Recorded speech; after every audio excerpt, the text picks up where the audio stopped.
علی بھائی اگلا سوال ہے، قرآن حکیم میں جب واضح طور پر آیا ہے اعوذ باللہ من الشیطان الرجیم واللہ یعصمک من الناس، یعنی اے نبی صلی اللہ علیہ وسلم اللہ تعالیٰ آپ کی لوگوں سے حفاظت فرمائے گا، اس کے باوجود اہل تشیع حضرات کا یہ دعویٰ ہے کہ رسول اکرم صلی اللہ علیہ وسلم کو شہید کیا گیا، اور اہل سنت حضرات کی سب سے معتبر ترین بک صحیح البخاری میں نبی پاک صلی اللہ علیہ وسلم کے منہ میں زہر ٹپکانے والی حدیث اور پھر اسی زہر سے نبی علیہ السلام کی موت یعنی شہادت کا واقعہ قرآن حکیم کے خلاف نہیں ہے؟ دیکھیں جی، یہ اہل سنت کے اوپر بالکل جھوٹا الزام ہے۔ اہل تشیع نے ضرور اہل سنت کی کتاب کے ریفرنسز کو آؤٹ آف کانٹیکسٹ پیش کیا ہے، ان کا ایک خاص مقدمہ ہے اس حوالے سے جس سے ہم شدید اختلاف رکھتے ہیں، اور آج کل کچھ کلپس بھی مارکیٹ میں آئے ہیں، اس لیے میں نے اس کوسچن کو بھی انٹرٹین کر لیا۔ دیکھیں، یہ جو سورۃ المائدہ کی آیت نمبر 67 ہے نا، واللہ یعصمک من الناس، اور اللہ تعالیٰ آپ کی حفاظت فرمائے گا لوگوں کے شر کے اگینسٹ، اس کی پریکٹیکل ایگزیکیوشن اللہ کے محبوب صلی اللہ علیہ وآلہ وسلم کی مبارک زندگی میں ہم نے کئی جگہ پر دیکھی ہے۔ سب سے مشہور تو وہ واقعہ جو مسند امام احمد میں موجود ہے، اس کی سند کے اوپر اختلاف ہے لیکن عملی تواتر حاصل ہے، سیرت کی کتابوں میں موجود ہے کہ اللہ کے محبوب صلی اللہ علیہ وآلہ وسلم کے قتل کا فتویٰ جب جاری کر دیا مشرکین عرب نے، تو آپ صلی اللہ علیہ وآلہ وسلم نے اپنے مبارک بستر کے اوپر مولا علی رضی اللہ تعالیٰ عنہ علیہ السلام کو لٹایا اور سیدنا ابوبکر الصدیق رضی اللہ تعالیٰ عنہ کو لے کر نکلے،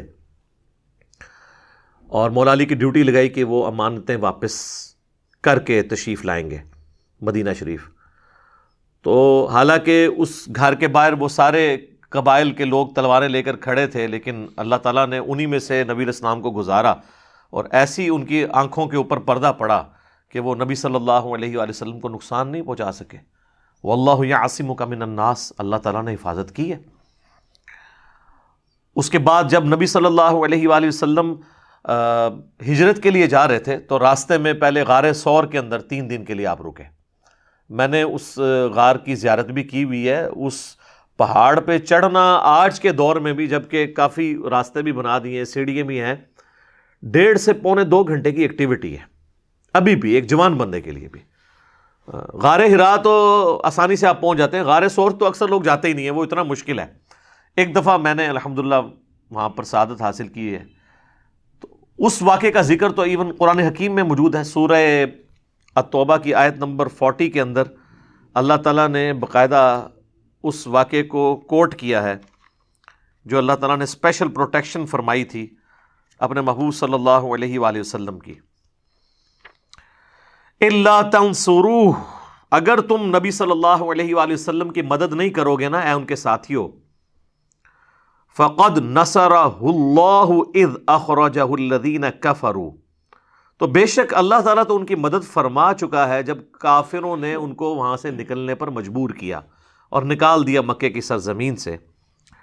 ثَانِيَ اثْنَيْنِ إِذْ هُمَا فِي الْغَارِ، جبکہ وہ 2 یعنی اللہ کے محبوب صلی اللہ علیہ وآلہ وسلم اور سیدنا ابوبکر صدیق 2 تھے، اور ان دونوں میں سے دوسرا یعنی نبی علیہ السلام نے غار میں کہا اذ یقول لصاحبہ، اپنے ساتھی ابو بکر سے، اور یہ اس آیت کی تفسیر میں اہل تشیع اور اہل سنت کامن ہے کہ یہاں صاحبی سے مراد سیدنا ابو بکر ہے، صرف ہماری تفسیر میں نہیں، ان کے ہاں بھی۔ لا تحزن ان اللہ معنا، مت گھبراؤ، غم نہ کھاؤ، بے شک اللہ ہمارے ساتھ ہے۔ فانزل اللہ سکینتہ علیہ، تو اللہ تعالیٰ نے ان پر سکینت نازل کی، وَأَيَّدَهُ بِجُنُودٍ لَمْ تَرَوْهَا، اور ایسے لشکروں سے اپنے نبی کی مدد فرمائی کہ جو نظر نہیں آنے والے تھے۔ تو یہ واقعہ کا ذکر موجود ہے اس کانٹیکسٹ میں، بخاری اور مسلم دونوں میں ایک حدیث موجود ہے کہ جب غار میں پناہ لی، غار ثور کے اندر، سیدنا ابوبکر اللہ کے محبوب صلی اللہ علیہ وآلہ وسلم کے ساتھ تھے، تو سیدنا ابوبکر نے عرض کیا اللہ کے رسول، اگر یہ کافر اپنے قدموں کی سیدھ میں ہمیں دیکھ لیں تو وہ ہمیں پا لیں گے، یعنی ان کی ٹانگیں تو نظر آ رہی تھیں، وہ غار ذرا نیچے کر کے تھا، تو اگر وہ اپنے آپ کو جھکا کے قدموں کی سیدھ سے اندر دیکھیں غار میں تو ہم نظر آ جائیں گے۔ تو اللہ کے محبوب صلی اللہ علیہ وآلہ وسلم کا ذرا کانفیڈنس لیول دیکھیں. پیغمبر کس کانفیڈنس لیول کے اوپر ہوتا ہے. آپ صلی اللہ علیہ وآلہ وسلم نے فرمایا اے ابو بکر تمہارا ان دونوں کے بارے میں کیا خیال ہے جن کے ساتھ تیسرا ان کا رب ہے. ٹھیک ہے. تو یہ اسی کا ذکر سورہ توبہ میں آیا کہ وہ اپنے ساتھی کو تسلیاں دیتے تھے. اچھا یہ حضرت ابو بکر صدیق نے وہاں پہ نہیں کہا کہ اللہ تعالیٰ تو عرش کے اوپر ہے, یہ آپ کیوں کہہ رہے ہیں کہ تیسرا اللہ ہمارے ساتھ ہے. یہ میں بار بار یعنی اہل حدیث کو اس حوالے سے کہتا ہوں کہ تھوڑا اس حوالے سے اپنے اوپر نظر ثانی فرمائیں. آپ استوا علی العرش کی ڈیٹیلز بھی اللہ پر چھوڑ دیں اور اللہ کی جو انسانوں کے ساتھ معیت ہے اس کی ڈیٹیلز بھی اللہ کے سپرد کر دیں. اس کی تعویل نہ کریں, نہ آپ جہمیہ بنیں نہ مجسمہ بنیں. یہ معاملہ اللہ کے سپرد کریں. اللہ اپنے عرش پر مستوی ہے جیسا اس کی شان کے لائق ہے. وہ اپنے عرش پہ مستوی ہوتے ہوئے ہمارے ساتھ ہے. نحن اقرب الیہ من حبل الورید, وہ ہماری رگ جان سے بھی زیادہ قریب ہے جیسا کہ اس کی شان کے لائق ہے. سورۃ المجادلہ میں آیا نا کہ تم تین نہیں ہوتے کہ چوتھا تمہارا رب تمہارے ساتھ ہوتا ہے. ٹھیک ہے جی. تم پانچ نہیں ہوتے کہ چھٹا تمہارا رب تمہارے ساتھ ہوتا ہے. نہ اس سے کم نہ اس سے زیادہ, تم جہاں کہیں بھی ہو وہ تمہارے ساتھ ہوتا ہے. اور کس طریقے سے آپ کو سمجھایا جائے. بخاری اور مسلم دونوں میں حدیث ہے, اللہ کے محبوب صلی اللہ علیہ وآلہ وسلم اصحاب کے ساتھ جا رہے تھے تو اصحاب بلند آواز سے کوئی پڑھ رہا تھا اللہ اکبر, کوئی کہہ رہا تھا سبحان اللہ, کوئی پڑھ رہا تھا لا الہ الا اللہ اونچی آواز میں. تو آپ نے فرمایا کہ تم کسی بہرے اور غائب کو نہیں سنا رہے. تو اس کا الٹ کیا ہوگا کہ اللہ سننے والا ہے اور غائب نہیں ہے, وہاں پر ہے جیسا کہ اس کی شان کے لائق ہے. اور پھر آپ نے مزید وہم نکالا کہ تمہارا رب تمہاری سواری کی گردن سے بھی زیادہ تمہارے قریب ہے. جب انسان اونٹ پہ بیٹھا ہو تو اس کی کوہان اور گردن قریب ہوتی ہے نا, اس سے زیادہ تمہارے قریب ہے جیسا کہ اس کی شان کے لائق ہے. اور پھر آپ نے کہا کہ مجھے اللہ تعالیٰ نے جنت کے خزانوں میں سے ایک خزانہ دیا ہے, وہ میں تمہیں تعلیم کر دیتا ہوں. لا حول ولا قوت الا باللہ, نہیں ہے طاقت گناہوں سے بچنے کی اور نہ ہے توفیق یا ہمت نیکی کے کام کرنے کی مگر اس کی توفیق سے, اس کی دی ہوئی طاقت سے. خیر یہ میں نے ضمناً بات کی. تو غار ثور میں نبی صلی اللہ علیہ وآلہ وسلم کی مدد ہوئی. پھر بخاری اور مسلم دونوں میں حدیث موجود ہے کہ جب نبی صلی اللہ علیہ وآلہ وسلم ہجرت کے لیے مدینہ شریف جا رہے تھے تو سراقہ ابن مالک آپ کے پیچھے آیا مخبری کرنے کے لیے. کافروں کی طرف سے 100 اونٹ انعام رکھے گئے تھے, بہت بڑی رقم تھی. آج کے 100 اونٹ بھی آپ سمجھ لیں 2-2.5 کروڑ پہ بنتا ہے کم از کم. تو نبی صلی اللہ علیہ وآلہ وسلم کی اللہ نے حفاظت فرمائی تو اس کا گھوڑا جو ہے زمین میں دھنس گیا پیٹ تک. تو اس کو سمجھ آ گئی, اس نے کہا آپ کی وجہ سے میرا گھوڑا دھنسا ہے, آپ اللہ کے حضور دعا کریں کہ اللہ تعالیٰ جو ہے وہ مجھے نجات دے. تو نبی علیہ السلام نے دعا کی تو وہ گھوڑا باہر نکل آیا. تو اس نے کہا کہ بس میں اب نا آپ کے بارے میں نہیں بتاؤں گا, راستے میں کوئی ملے گا نا تو میں اس کو کہوں گا, وہ کیونکہ بڑا مشہور کھوجی بھی تھا, کہ میں اس طرف دیکھا ہوں, اس طرف نبی صلی اللہ علیہ وآلہ وسلم اور ان کے ساتھی نہیں ہیں. تو وہ چلا گیا. باقی روایتوں میں ملتا ہے کہ نبی علیہ السلام نے اس کو خوشخبری بھی دی تھی کہ میں تیرے ہاتھوں میں کسرا کے کنگن دے رہا ہوں, تو دیکھ رہا ہوں. تو بڑا حیران ہوا کہ پرشین امپائر کا جو سردار ہے وہ پھر حضرت عمر کے دور میں حضرت عمر نے تھوڑی دیر کے لیے اسے کنگن پہنا کے وہ نبی علیہ السلام کی بشارت پوری بھی کی. اور اس نے کہا یہ تو میرے, ان کا نا تیرے نہیں, صرف حضور نے دیکھے تھے. یہ مسلمانوں کا مال ہے, مال غنیمت میں جمع ہوگا, یہ ایکولی ڈسٹریبیوٹ ہوگا ایز پر جو اللہ کا قانون ہے. تو وہاں پر بھی اللہ کے محبوب صلی اللہ علیہ وآلہ وسلم کی اللہ تعالیٰ نے غیر معمولی مدد کی. اور ایک اور حدیث ہے صحیح بخاری اور صحیح مسلم دونوں میں, نبی علیہ السلام ایک جہاد کے سفر میں تھے تو آپ کے اصحاب بھی آپ کے ساتھ تھے. ایک جگہ آپ کیلولہ کے لیے رکے دوپہر کے وقت درخت کے نیچے آرام کرنے کے لیے, تو آپ نے اپنی مبارک تلوار جو ہے وہ لٹکا دی درخت کے اوپر.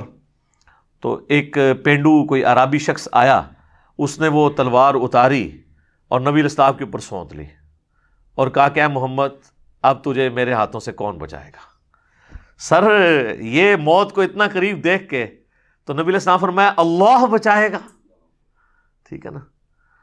تو بخاری مسلم میں اشارتاً موجود ہے کہ اس کے ہاتھ سے تلوار چھوٹ گئی, لیکن دلائل النبوہ امام بیہقی کی کتاب میں اور کتابوں میں مشکات میں بھی حدیث موجود ہے کہ وہ جب نبی علیہ السلام نے اللہ کہا نا تو وہ اس پہ ایسا روب طاری ہوا کہ اس کے ہاتھ کمکمانے شروع ہو گئے, تلوار نیچے گر گئی. نبی علیہ السلام نے تلوار اٹھا لی.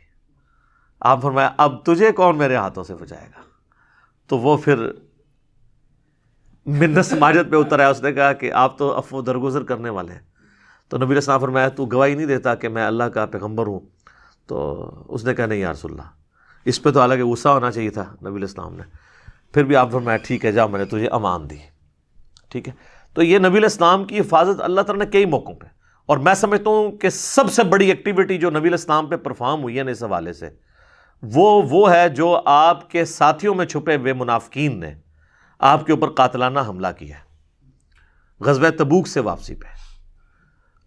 اصحاب عقبہ دیکھیں، وہ گھاٹی والے لوگ جو صحیح مسلم میں اوپر تلے 2-3 احادیث ہیں وہ ناسمیوں کے کانٹے میں پھنس جاتی ہیں، گلے کے اندر کانٹا بن کے جب ہم پیش کرتے ہیں کہ نبی علیہ السلام فرمایا میرے اصحاب میں 12 منافق ہیں، ان میں سے 8 کو ان کی کمر پہ دبیلا پھوڑا نکلے گا جس کی جو ہے وہ ہیٹ اپنے سینے پہ محسوس کریں گے، وہ جنت میں کبھی بھی نہیں داخل ہو سکتے یہاں تک کہ سوئی کے ناکے سے اونٹ نہ گزر جائے. اور یہ مثال قرآن میں بھی اللہ تعالیٰ نے کافروں اور منافقین کے بارے میں کہی کہ جس طرح یہ محال ہے نا فزیکل ورلڈ میں کہ سوئی کے ناکے میں سے اونٹ نہیں گزر سکتا، یہ عرب کا محاورہ تھا، اس طرح کافر اور منافق جنت میں نہیں جا سکتے.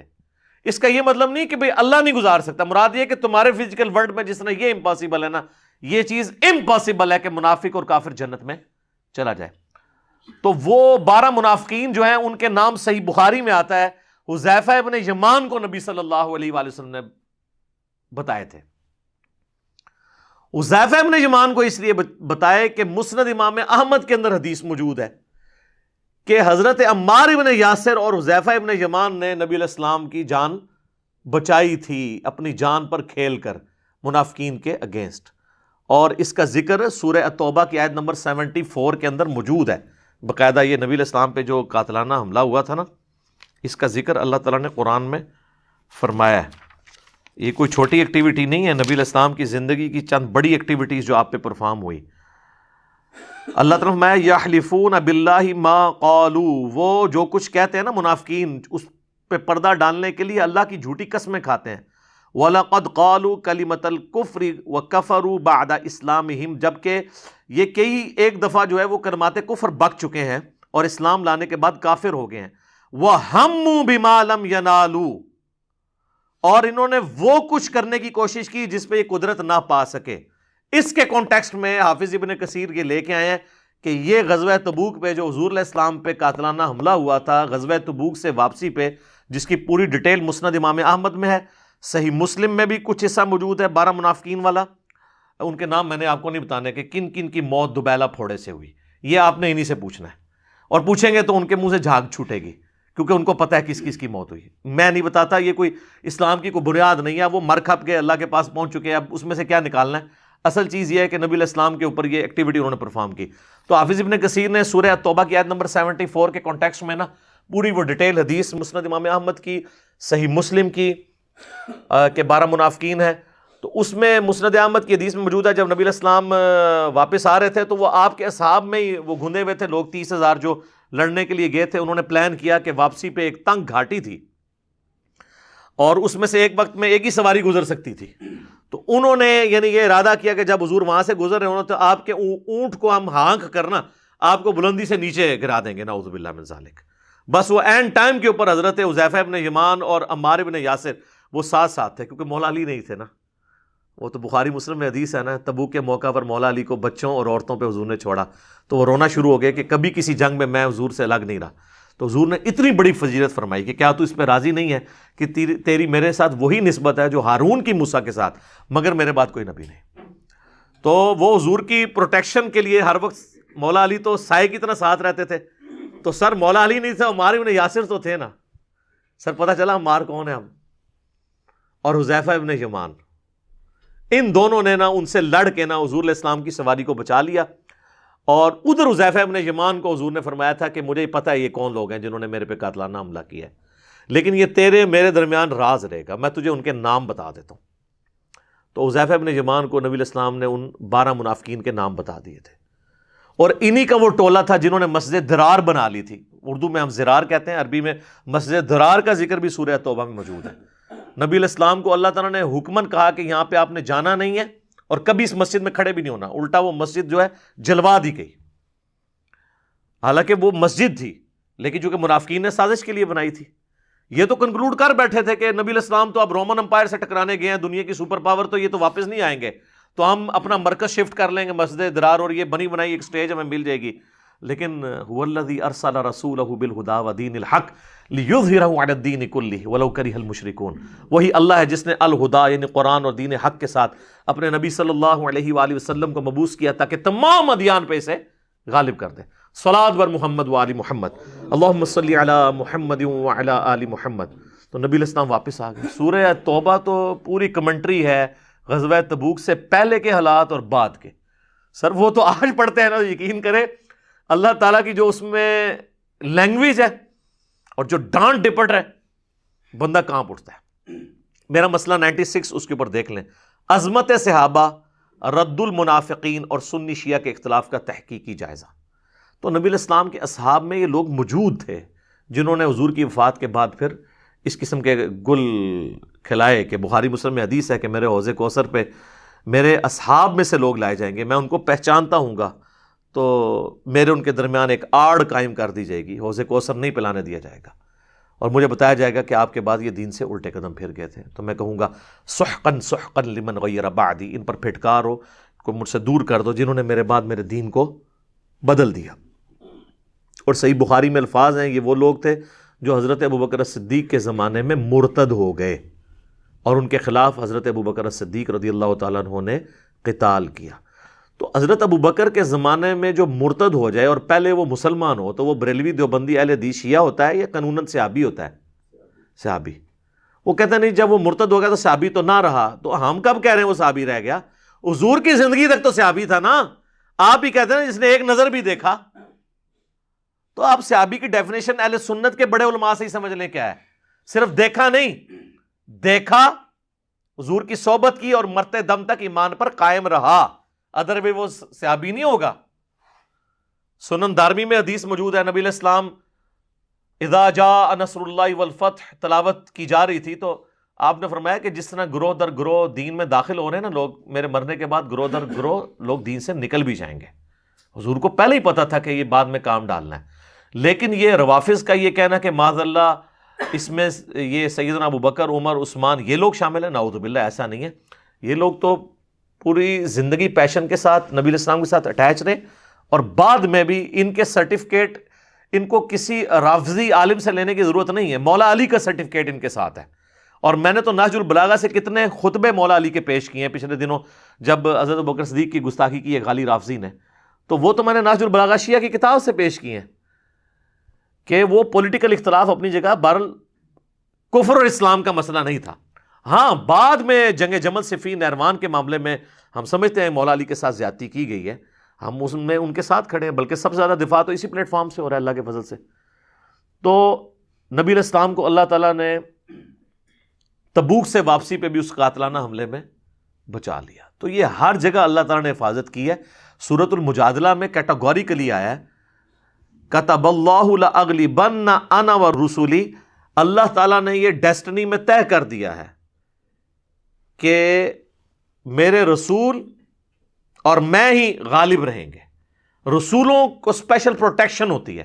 انبیاء قتل ہوئے ہیں لیکن صاحب شریعت رسول قتل نہیں ہوتے، کیونکہ وہ تو خود کافروں کو دھمکی لگاتے ہیں کہ اگر ایمان نہیں لائے تو بڑے دن کا عذاب تمہیں آ پکڑے گا. تو اگر وہ خود شہید ہو جائیں تو وہ تو پھر بات ہی کچھ اور ہو جائے گی. اب یہ کہنا کہ جی واللہ یعصمک من الناس کا مطلب یہ ہے کہ اللہ تعالیٰ حفاظت کرے گا تو اب نبی علیہ السلام کو کوئی تکلیف نہیں آ سکتی، یہ تو اس کا مطلب کسی نے بھی نہیں لیا. غزوہ احد کے موقع پر بخاری مسلم میں آتا ہے کہ نبی صلی اللہ علیہ وآلہ وسلم کے 4 دانت شہید ہو گئے. سنی شیعہ دونوں مانتے ہیں. بخاری اور مسلم دونوں میں آتا ہے کہ سہل ابن سعد السعدی جو ہے وہ آل امیہ کے دور کے اندر مولا علی کی یہ فضیلت بیان کرتے تھے کہ میں جانتا ہوں کہ احد کے موقع پر نبی علیہ السلام کی مرہم پٹی کس نے کی اور کس نے زخم دھویا.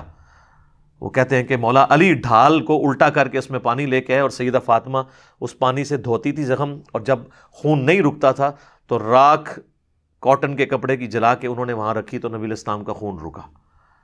تو وہ واللہ یعصمک من الناس کا مطلب اگر آپ یہ لے رہے ہیں کہ بھئی نبی علیہ السلام کے دانت بھی نہیں شہید ہوں گے، آپ کو زخم بھی نہیں آئے گا، ایسا تو نہیں ہے. مراد یہ کہ فریضہ رسالت کی ادائیگی میں اللہ آپ کی حفاظت کرے گا. آپ جو دین پہنچانے آئے ہیں نا، اس کو پہنچانے سے آپ کو کوئی روک نہیں سکتا۔ لہٰذا حدیث قرطاس جو بخاری اور مسلم سے پیش کر کے بعض غالی رافضیوں کی طرف سے یہ کہا جاتا ہے کہ جی سیدنا عمر جو ہیں وہ حائل ہو گئے حضور کی تحریر اور اس کے درمیان، اور اس کی وجہ سے کوئی امپورٹنٹ بات بتانی رہ گئی ہے، تو یہ حضرت عمر پہ نہیں آتا بلیم، یہ رسول اللہ پر اور سب سے بڑھ کر اللہ پر آتا ہے کہ وہ اپنے دین کا غلبہ نہیں کروا سکا۔ باقی حضرت عمر یا باقی ساتھیوں کا جو ایٹیچیوڈ تھا، ہم اس میں ان لوگوں کے اس ایٹیچیوڈ کو درست نہیں سمجھتے، لیکن جس ایکسٹریم پہ آپ رزلٹ نکالتے ہیں وہ بھی غلط ہے۔ اس پہ میں نے 3.25 گھنٹے کی گفتگو ہے میری۔ وصی رسول کون ہے، حدیث قرطاس کا تحقیقی جائزہ، مسئلہ 55B، جسے شوق ہے تو وہ 3.25 گھنٹے دیکھے۔ تو یہ اس طرح خود فلنگ دا بلینکس نہ کیا کریں۔ اس کا یہ مطلب نہیں ہے کہ نبی علیہ السلام کو کبھی کوئی تکلیف نہیں آئے گی۔ پھر کیٹاگوریکلی جو سورہ آل عمران کی آیت نمبر 144 ہے، جو غزوہ احد کے موقع پر نبی علیہ السلام کی جب افواہ مشہور ہوگی کہ آپ شہید ہو گئے ہیں، تو وہاں پہ آیت نہیں نازل ہوئی وما محمد الا رسول قد خلت من قبلہ الرسل افإن مات او قتل، محمد تو نہیں مگر ایک رسول، اگر یہ پاکستان میں فوت ہو جائیں بلکہ انتقال فرما جائیں، اور عربی میں مر جائیں، اور عربی میں یا قتل کر دیے جائیں اور پاکستان میں شہید کر دیے جائیں۔ یہ میں فرق اس لیے آپ کو بتا رہا ہوں کہ انہوں نے ترجموں کو کس طریقے سے نا اس کو گستاخی کا پہناوا پہنا دیا جی، حالانکہ شہید بھی عربی کا لفظ تھا۔ اللہ نے کہا یہ مر جائیں یا قتل کر دیے جائیں، تو کیا تم دین سے الٹے قدم پھر جاؤ گے؟ اور اللہ تعالیٰ ثابت قدم رہنے والوں کو جزا دے گا، اور جو الٹے قدم پھر جائیں گے وہ اللہ کا تو کوئی نقصان نہیں کر سکیں گے۔ اس میں الفاظ ہیں کہ محمد صلی اللہ علیہ وآلہ وسلم مر جائیں یا قتل کر دیے جائیں، تو اس میں بھی امکان موجود ہے کہ نبی علیہ السلام کو ایک نیچرل ڈیتھ بھی ہو سکتی تھی اور آپ کو قتل بھی کیا جا سکتا تھا، لیکن چونکہ دوسری آیات اس پر گواہ ہیں، کتب اللہ لأغلبن انا ورسلی واللہ یعصمک من الناس، اس کے تحت نبی علیہ السلام کی نیچرل ڈیتھ ہوئی ہے، آپ قتل ہوئے نہیں ہیں۔ یہ اسی طریقے سے ہے قل ان کان للرحمن ولد فانا اول العابدین، اے نبی علیہ السلام تم فرماؤ اگر اللہ کا کوئی بیٹا ہوتا سب سے پہلے میں اسے پوج رہا ہوتا۔ تو یہ لم یلد ولم یولد کے خلاف نہیں ہے، اسے کہتے ہیں تعلیق بالمحال۔ اس سے بڑی مثال سورہ الزمر میں آیا کہ اگر اللہ تعالیٰ نے اپنا بیٹا کسی کو بنانا ہوتا نا تو مخلوق میں سے کسی کو چن لیتا۔ اب یہ تو لم یلد ولم یولد کے سیدھا سیدھا خلاف ہے۔ تو اللہ تعالیٰ فرما رہا ہے کہ اگر میرا کوئی بیٹا بھی ہوتا نا وہ گاڈ نہیں ہو سکتا تھا، کیونکہ گاڈ کا بیٹا پھر گاڈ ہی ہوگا نا، انسان کا بیٹا انسان، فرشتے کا بیٹا فرشتہ، تو اللہ کا بیٹا تو، لیکن اللہ نے اس کو بھی کل کیا کہ اگر میں نے کوئی بیٹا چوز بھی کرنا ہوتا نا، جس طرح جوز اور کرسچنز کہتے ہیں، تو میں اپنی مخلوق میں سے چنتا، یعنی مراد یہ ہے کہ وہ ہوتا پھر بھی میرا بندہ ہی، گاڈ نہیں کوئی اور ہو سکتا۔ تو اس کا مطلب یہ ہے کہ اللہ تعالیٰ اپنی مخلوق میں سے چاہتا تو اپنا بیٹا کسی کو چن سکتا تھا۔ تو یہی بات تو میں نے بھی کی تھی کہ آپ کو اللہ تعالیٰ جنت میں منی گاڈ بنا دے گا۔ وہ کہتے ہیں دیکھو جنہوں نے گاڈ کا اعلان کر دیا، یہ تو اللہ نے بھی کیا ہوا ہے، لیکن وہ مخلوق گاڈ، اللہ کا مخلوق، وہ گاڈ الہ کے معنوں میں نہیں، مراد یہ کہ اس کو صفات مل جائیں گی جنت میں، آپ بھی کن فیکون کے ذریعے اپنی جنت تخلیق کریں گے، جو آپ خواہش کریں گے۔ یہ تو اللہ کی کوالٹی ہے نا، کن فیکون، جنت میں ہر انسان کو ہی ملے گی، خالق مخلوق کا فرق رہے گا۔ تو یہ میں نے ساتھ ساتھ وہ جو چھوٹی موٹی کوئی چوہے چھوڑتے ہیں وہ ساتھ کلیئر کر دیتا ہوں۔ تو اللہ تعالیٰ فرما رہا ہے کہ اگر ہم نے اپنا بیٹا کسی کو چننا ہوتا تو مخلوق میں سے کسی کو چن لیتے کہ ہاں یہ میرا بیٹا ہے، لیکن ہونی وہ مخلوق ہی تھی۔ وہ فارمولہ نہیں لگنا تھا کہ اللہ کا بیٹا اب اللہ ہی ہوگا، نہیں، جو پیدا ہو گیا وہ تو پھر خالق نہیں ہو سکتا نا، خالق ایک ہی ہے، دوسرا ہو ہی نہیں سکتا، دوسرا کوئی بھی ہوگا نا اس کی زندگی مستعار ہوگی اس سے۔ تو جب وہ مستعار ہوگی، جو خود ادھار کی زندگی پہ ہو، چاہے وہ پیغمبر ہو، فرشتہ ہو، جن ہو، کوئی بھی ہو، جو ادھار کی زندگی پہ ہو، وہ گاڈ تو نہیں ہو سکتا، وہ الہ تو نہیں ہو سکتا۔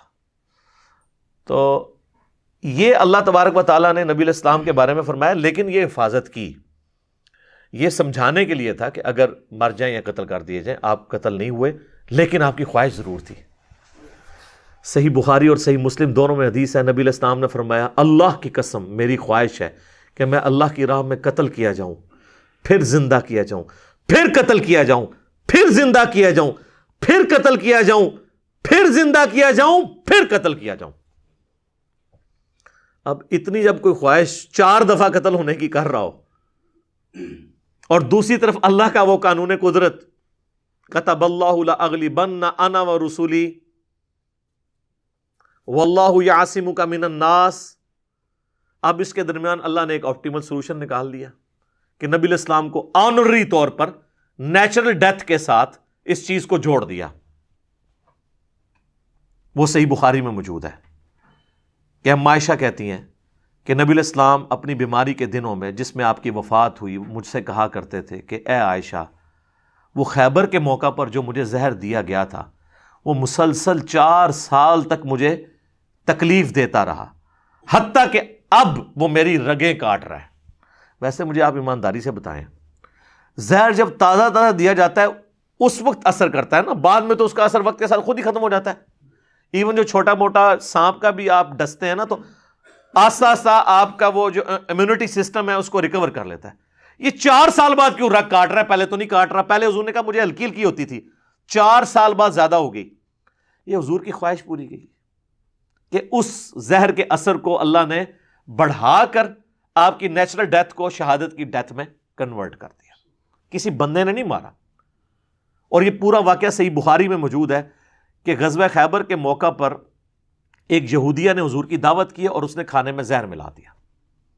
نبی علیہ السلام نے جب زبان پہ لقمہ رکھا نا تو اس لقمے نے بول کے کہا کہ میرے اندر زہر ہے، لیکن آپ زبان پہ رکھ چکے تھے اور سب سے سینسٹیو ایریا زبان ہے، اس لیے آپ دیکھتے ہیں نا جب وہ ہارٹ اٹیک ہوتا ہے نا سب سے پہلے زبان کے نیچے گولی رکھتے ہیں، یہ سب ریسیپٹر سب سے اسٹرانگ ہوتے ہیں، وہ چھوٹی سی گولی رکھ دیتے ہیں نا، معدے سے بھی پہلے یہ اثر دکھاتی ہے۔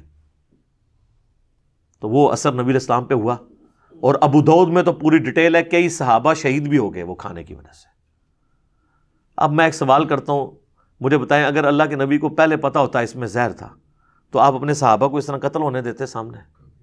کبھی بھی نہیں۔ جنگ میں مر جانا اور چیز ہے، کھانا زہر والا اور چیز ہے۔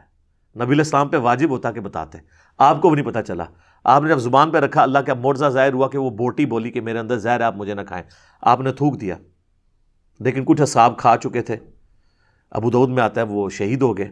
حضور نے اس یہودیہ کو اس کے بدلے میں پھر قصاصاً قتل کروایا۔ پہلے بلا کے پوچھا یہ تو نے زہر ملایا؟ اس نے کہا، ان کا اس لیے کہ میں نے چیک کیا کہ آپ اللہ کے پیغمبر ہیں یا نہیں، مجھے پتا تھا اگر آپ کو پتا چل گیا تو آپ اللہ کے پیغمبر ہیں کہ اللہ آپ کو وحی کے ذریعے بتا دے گا، اور اگر آپ نے کھا لیا تو آپ اللہ کے پیغمبر نہ ہوئے تو ہماری جان آپ سے چھوٹ جائے گی، کیونکہ ظاہر ہے حضور نے تو آ کے ایک پوری امپائر قائم کر لی تھی، ان کی پوری بنی بنائی سلطنت الٹی گئی تھی۔ یہودی تو ایک بڑی ایک اس طرح کی ٹھاٹ باٹ کی زندگی گزار رہے تھے، ان کو تو اپنا کمپٹیٹر نظر آ رہے تھے نا نبی علیہ السلام، تو خیر حضور نے ان کو قتل کروایا۔ تو ان احادیث میں یہ زہر کا ذکر ہے۔ اب 4 سال بعد جنہوں نے شہید ہونا تھا وہ اسی وقت ہی ہو گئے، نبی علیہ السلام کو 4 سال بعد کہاں سے اثر آیا؟ وہ اللہ نے آنری طور پر، اعزازی طور پر اس کا اثر لوٹایا اور نبی علیہ السلام اس کی وجہ سے شہید ہوئے۔ اب اہل تشیع میں بعض غالی رافضیوں کا موقف یہ ہے کہ یہ حضور کو زہر دیا گیا تھا، وہ کہتے ہیں رگے کاٹ رہا ہے۔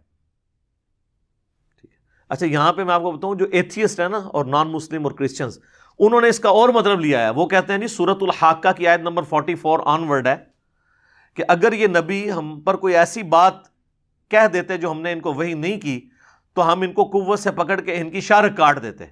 تو کہتے ہیں یہ تو حضرت عائشہ خود کہہ رہی ہیں کہ حضور کی شارک کاٹ رہی تھی، مراد یہ ہے کہ یہ قرآن خود محمد نے گھڑا ہے، نعوذ باللہ۔ تو اتنے بیوقوف ہیں، ان سے یہ پوچھیں کہ یہ بات کس نے بتائی ہے کہ اگر یہ اللہ کی طرف جھوٹ منسوب کر دیں تو اس بات کو تو تم نے وہی مان لیا، تو اس وقت تک تم اللہ کے پیغمبر تھے نا؟ اے پھکی والا جواب ہے، انہی کی بات کوئی مان کے انہی پہ الزام لگا رہے ہو۔ تو وہ کہتے ہیں جی حضور کی رگ کٹ رہی تھی، مراد یہ ہے کہ حضور علیہ السلام نعوذ باللہ جھوٹا قرآن اللہ کی طرف منسوب کیا۔ وہ واقعی ڈیفرنٹ ہے، وہ 2 واقعات کو جوڑ دیتے ہیں، وہ تو ایک زہر والا واقعہ تھا، ٹھیک ہے جی، تو رگ دل اس طرح نہیں کاٹی گئی تھی، وہ تو اور معاملہ تھا۔ اور شیعہ نے اس کو نہ جوڑ دیا وہ حدیث لدود کے ساتھ۔ یہ حدیثوں کے نام ہوتے ہیں، جیسے حدیث افک جو اما عائشہ پہ تہمت لگی اور اللہ تعالیٰ نے برات میں سورۃ النور نازل فرمائی، حدیث قرطاس وہ کاغذ قلم والی حدیث، ٹھیک ہے نا، حدیث غدیر خم اسے حدیث ثقلین کہتے ہیں، 2 بھاری چیزوں والی، قرآن اور اہل بیت، یہ حدیثوں کے نام ہیں۔ ایک حدیث لدود ہے، لدود کہتے ہیں وہ دوائی جو ٹپکائی جاتی ہے، وہ صحیح بخاری اور مسلم دونوں کے اندر حدیث موجود ہے. اس کو یہ ریلیٹ کرتے ہیں کہ یہ جو حضور کی رگیں کٹ رہی تھی نا، تو وہ غالی رافضی کہتے ہیں یہ حضور کے منہ میں زہر صحابہ نے نعوذ باللہ ٹپکایا تھا. اور وہ کہتے ہیں جی بخاری مسلم میں حدیث موجود ہے کہ نبی علیہ السلام کے جب آخری دن چل رہے تھے تو نبی علیہ السلام کے منہ میں انہوں نے دوائی ٹپکائی، اور حضور علیہ السلام یہ کہہ رہے تھے کہ میرے منہ میں دوائی مت ڈالو. اما عائشہ خود راوی ہیں، وہ کہتی ہیں کہ ہم نے حضور کی صحت یابی کے لیے آپ کے منہ میں دوائی ٹپکائی. آپ علیہ السلام ہمیں مسلسل منع کر رہے تھے کہ مت ٹپکاؤ. ہم نے اس چیز کو یہ گمان کیا کہ مریض کو تو دوائی بری لگتی ہے، تو اس وجہ سے وہ دوائی سے کراہت اختیار کرتا ہے، تو ہم زبردستی دوائی ٹپکاتے رہے. حالانکہ نبی علیہ السلام کا سٹیٹس تو یہ نہیں تھا نا. اور اما عائشہ جو سوچ رہی تھی وہ بحیثیت انسان ٹھیک ہی سوچ رہی تھی، انسان کا ابرپٹ رسپانس تو ہوتا ہی ہے.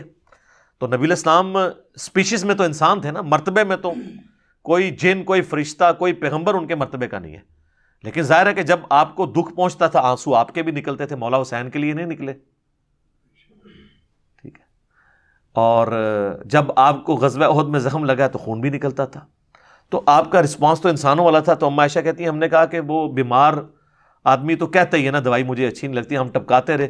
جب آپ کو افاقہ ہوا، پوری حدیث پڑھے نا، اس میں آگے الفاظ ہیں افاقہ ہو گیا. اگر وہ زہر ہوتا تو افاقہ تو نہ ہوتا. تو پھر نبی علیہ السلام کو جب افاقہ ہوا تو آپ نے ان کو بلوایا اور کہا کہ جن جن لوگوں نے میرے منہ میں دوائی ٹپکائی تھی نا، اب قصاص کے طور پر ان سب کے منہ میں وہ دوائی ٹپکائی جائے گی، کیونکہ میرے حکم عدولی تم نے کی ہے نا. اس کو کوئی یہ نہ سمجھے کہ کوئی نعوذ باللہ یہ کوئی فنیٹک اپروچ ہے. اللہ کے نبی علیہ السلام نے ایک امیج دیا ہے کہ میں ہر حال میں قابل اتباع ہوں. اب چونکہ تم نے میری نافرمانی کی ہے، اس کا اب تمہیں قصاص اس اعتبار سے دینا پڑے گا کہ تمہارے منہ میں وہ دوائی ٹپکائی جائے. اور آپ نے فرمایا سوائے عباس ابن عبد المطلب کے، چونکہ وہ اس میں شامل نہیں تھے، حالانکہ وہ وہاں پہ موجود تھے. نعوذ باللہ اگر باقی اصحاب آپ کو زہر دے رہے تھے تو حضرت عباس تو اہل بیت میں سے تھے، وہ دینے دیتے. مولا علی کا ذکر نہیں ہے تو اس سے لگتا ہے کہ وہ وہاں پہ موجود نہیں تھے. عباس کا تو ذکر موجود ہے نا. پھر دوبارہ آپ کو افاقہ بھی ہو گیا. لہٰذا اس کو یہ کہنا کہ وہ جو اما عائشہ کہہ رہی ہیں کہ وہ رگ کٹ رہی تھی تو وہ اس دوائی کی وجہ سے نہیں، اما عائشہ نے خود بتایا کہ حضور کہہ رہے ہیں کہ وہ غزوہ خیبر کے موقع پر زہر دیا گیا تھا. اب یہ دو مختلف چیزوں کو جوڑ کے اس میں سے ایک اپنی مرضی کا رزلٹ نکالنا، یہ تو سر آپ کچھ بھی پھر کر سکتے ہیں. ایک بات ادھر سے اٹھائیں، دوسری ادھر سے اٹھائیں، بیچ میں رنگ بھریں، اور بعض اوقات وہ چیزیں بالکل میچ بھی کر جاتی ہیں اور وہ ایک نئی شکل بھی سامنے آ جاتی ہے. تو یہ باریک ایک نقطے سے محرم مجرم بن جاتا ہے. تو یہ بڑی دقت نظر سے معاملات کو دیکھنے کی ضرورت ہے. اس طریقے سے الزام لگانا کہ اہل سنت کی کتابوں میں نبی علیہ السلام کو شہید کرنے کا واقعہ موجود ہے، نبی علیہ السلام کا قاتل کوئی انسان نہیں ہے، اس اعتبار سے اللہ تعالیٰ نے ان کو آنری طور پہ شہادت کی موت دی. اور اگر آپ نے قاتل ڈکلیئر بھی کرنا ہے تو وہ یہودیہ عورت ہے جس نے 4 سال پہلے آپ کو خیبر کے موقع پر 7 ہجری کے اندر زہر دیا. آپ کی وفات تو 11 ہجری کے اندر ہوئی ہے. تو یہ رسول اللہ کے قاتل نعوذ باللہ اصحاب نہیں ہیں.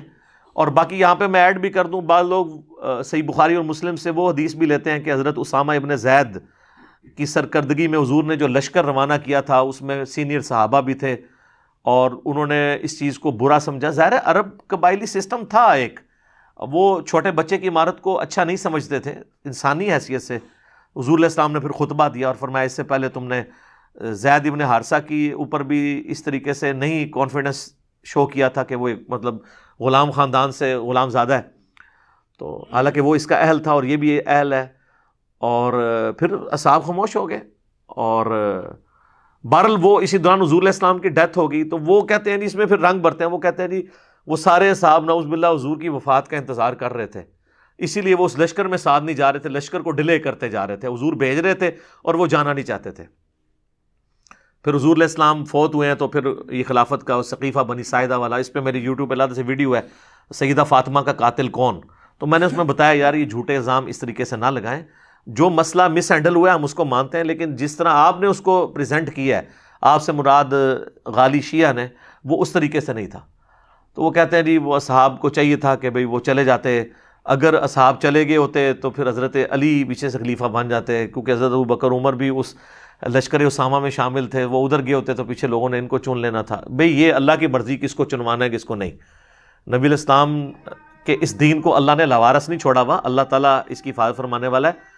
اور میں آپ سے سوال کرتا ہوں یار، چھوڑیں آپ لوگ اس کو اس اینگل سے کیوں دیکھتے ہیں کہ انہوں نے نبی علیہ السلام کی حکم عدولی کی ہے؟